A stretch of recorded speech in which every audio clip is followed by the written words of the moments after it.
This is Roman Diaz, GM here at Kunes Ford out of Sterling. We welcome you here for another Kunes car combo. Today we will be driving around with Chief Alex Shavira of the Sterling PD to celebrate Hispanic Heritage Month and his involvement in the community. We will be driving around in a 2025 Ford Bronco. Vamos juntos.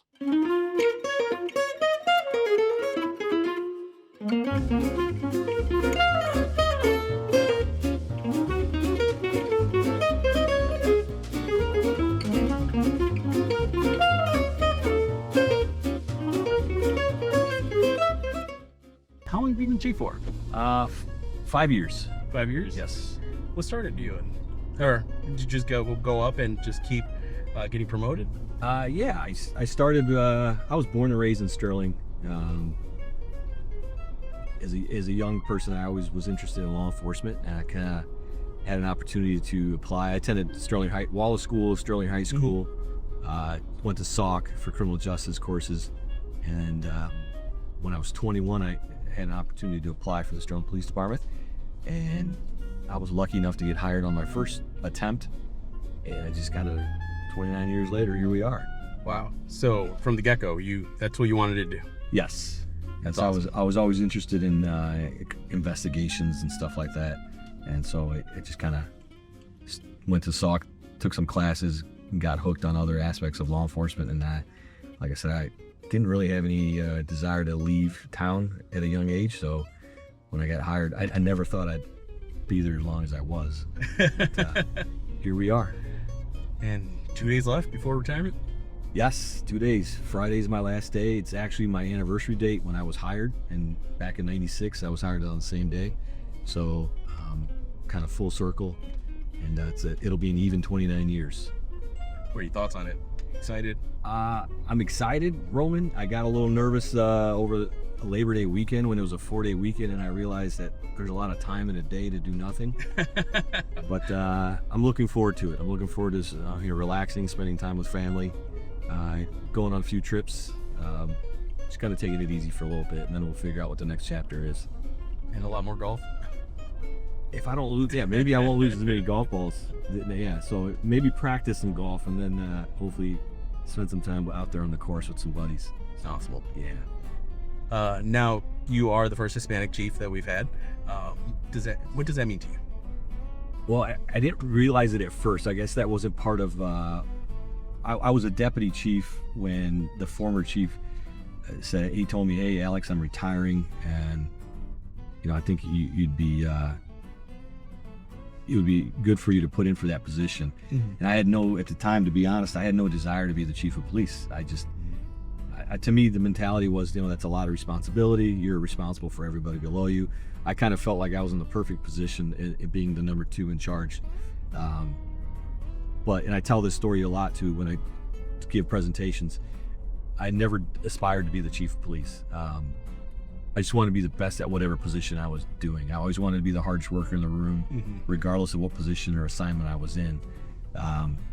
But the opportunity presented itself, and I was fortunate enough to be chosen as the next chief after Chief Morgan retired. And it's been a blessing. It's been fun. The staff is what makes the job fun. They're good people. Makes my job easier. My father's the one that actually told me, he's like, "Hey, you realize you're the first Hispanic chief that we've had?" And I guess I hadn't thought about it. I'm very proud of that accomplishment, to be honest with you. It's important, I think, for the community, especially our community, because we do have a large Hispanic population here. Yes, a significant, and for many years we've had a significant Hispanic population here, and so I'm very proud of that accomplishment. And hopefully, if someone's out there interested in law enforcement, they can see that if someone like me can get it done, then there's no reason why they can't themselves get it done as well. Awesome. And how many officers do you have? We are allotted 29. Well, we're fully staffed. At this current time, we have 27. Mm-hmm. We're down 2, and we have 2 officers that just graduated from the police academy at the Sauk Valley Community College, and we have 1 officer. Those 2 officers are in field training, so they got about another 14 weeks of training before they're released to solo patrol. And we have 1 officer that's currently in the academy He started in the September 1st Academy class. He'll graduate in December, hopefully, pass the state exam, and then we'll get him into the field training program before he gets released to solo patrol. So we're down to, but we're looking okay. Good. And these new officers are just starting off their career. You're just finishing yours. Kind of just goes full circle. I mean, do you have any advice for them? Yeah, I guess learn as much as you can, and don't ever stop learning. Don't ever think you know it all, because you're sadly mistaken if that's your mentality. After 29 years, I still learn things every day, and I'm supposed to know every facet of the job from top to bottom, but there are still things that I didn't know yesterday. I'm like, learn something new every day. It's the truth. Be firm, be fair, and be consistent. That's important. Treat everyone with dignity, regardless of their position or what circumstances you're talking to them under. It goes a long way. So it's remember that you're part of the community. Your kids will eventually go to the same schools. Mm-hmm. Your wives will shop at the same stores. You'll go to the same churches as folks that you may be encountering on a bad day for them. So just remember the humanity side of it and the impact that you can make as an officer. Now, speaking of community, Mm-hmm. somebody who's looking into possibly moving to Sterling, what do you have to say about the community here?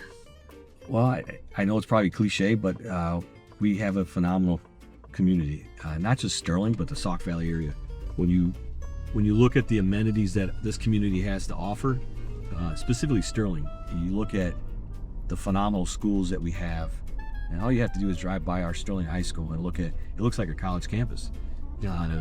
You look at all of our other schools, they're top notch. The administration at the Sterling Public Schools is second to none. You look at our parks, all the recreational facilities that we have, the Dewey Center, Westwood.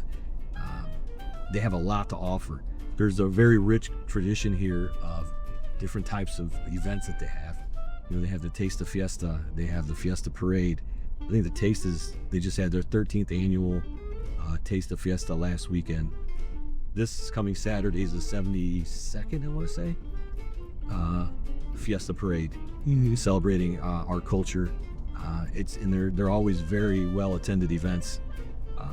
The medical facilities we have here are great. Overall, it's a great community. There's the riverfront development not only here, but in Rock Falls, in Dixon. A lot of great things to come. The Sterling Park District's phenomenal. So there's really a lot of things that our area offers, prospective new residents.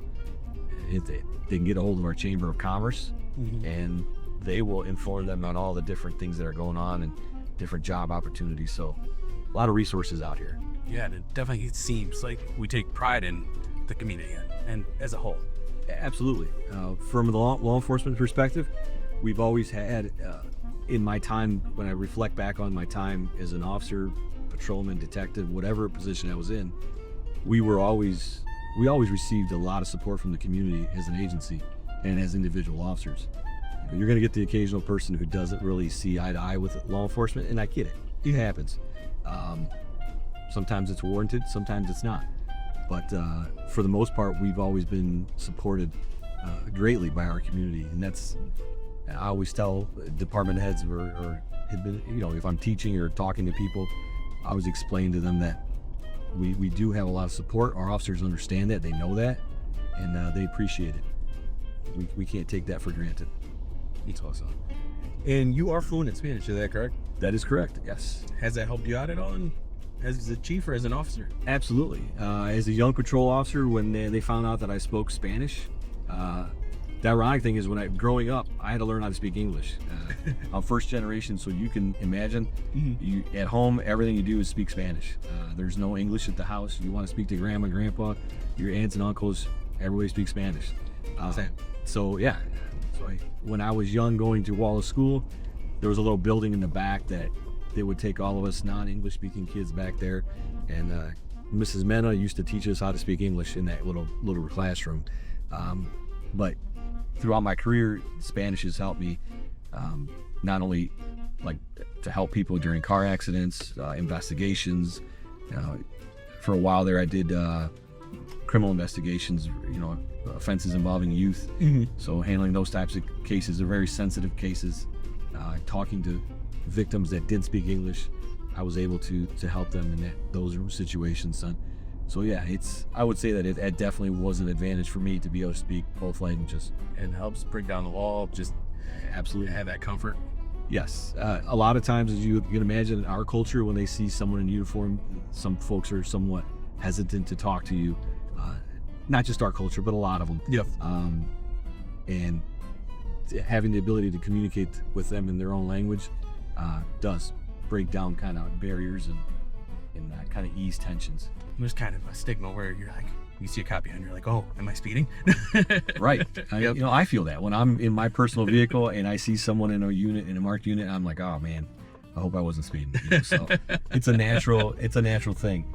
And one of the things that I'm proud of our agency is we're very, very focused on community policing and Being fair.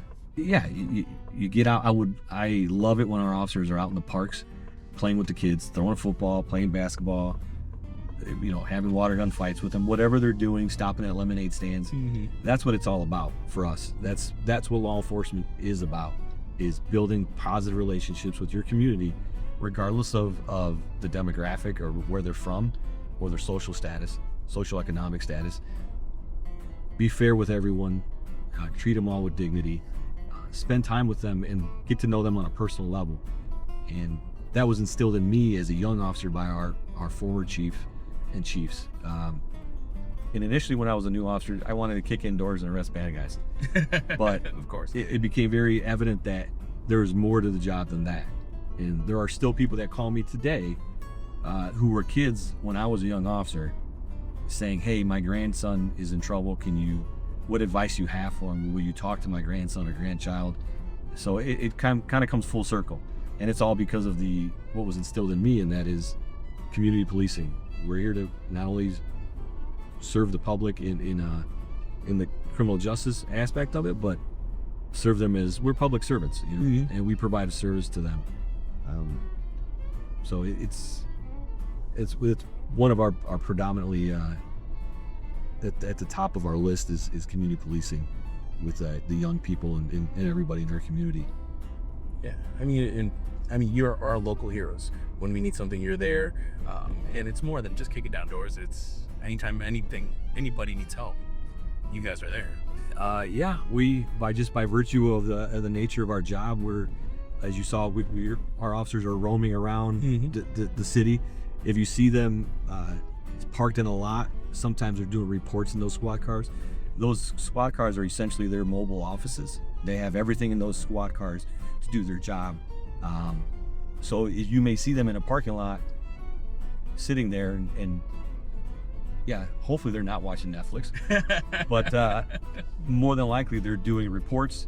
They're catching up on different cases that they're doing. They're making phone calls, sending emails. They got a lot of responsibilities, and they're constantly having to write reports. So that's where the most of their time is spent, is writing reports and waiting for that next call to come over the air, because you never know what it's going to be from 1 minute to the next. What is the schedule of a police officer? Is it our officers work 12-hour days? Our patrol officers work 12 hours. They work 7 a.m. to 7 p.m. and then 7 p.m. to 7 a.m. The detectives and the administration, they work 8 to 4 Monday through Friday. So our officers are working about an average of 14 days a month, which isn't a bad gig. It's not bad. Yeah. Any history, anything you want to tell me about the police station? Well, we started, I like the history aspect of a lot of things, and one of my goals as a chief was I always believe that it's important to pay our respects to those who came before us, those who paved the way before us, because at the end of the day, our agency is what it is because of those folks. They had the foresight and the vision to either implement policies that were appropriate and needed, or buy certain technology or equipment. So because of them, we have what we have today, and it's important to pay our respects to them. So we have a very rich tradition of being number one in training. That's our focus. I've always believed that a well-trained officer performs better on the street and is just an overall better employee. So we do a lot of training. Our agency actually started in 1857, and before that, we started as merchant police for like local businesses that were just starting. If you read the history of Sterling, there was really no police department. We were merchant. They hired citizens to be merchant police, basically security guards for the local merchants and vendors. And then when the city actually formally incorporated in 1857, the city said we need an actual police department, and that's when our agency started. We have a lot of really neat historical artifacts in the station that are going to be displayed in our lobby. Some of them are up there now. Some are still in my office waiting to get put out. You're going to take those with you. There's so much. Yeah, oh, it's their stuff. You know, there's so much cool stuff out there about our history. So our agency's been in the City Hall building for a number of years. We're down in the basement in case anybody needs to find us. And recently the dispatch center left our office and then consolidated to Morrison because they're sheriff's department employees. So now the building is locked down after hours, but there's a way to get in through this north elevator door after hours. There's a phone down there and they can talk to an officer. Am I allowed to pull in here? Yeah, go ahead. Okay. These are some of our squads. You'll see we have Fords and Chevys. We are transitioning from the Ford Explorer to the Chevy Tahoes. We usually have about 9 squads out here. We have a full shift today, so some of the officers are out on patrol. But this is where the officers will park. We have a community service officer. That's her car. I don't know if you're familiar with our comfort dog, Millie. But she's one of our programs as a community-oriented officer is to, we have our community service officer, Mary Toth, and our comfort dog, Millie. They attend a lot of community functions, go visit people in hospice care or April House, which is the Children's Advocacy Center in Morrison. Always about community events with Millie and Mary. So, and how long has Millie been with you? She's been with us a little bit more than a year, about a year and 4 months. Her birthday was just April, I believe, April or May.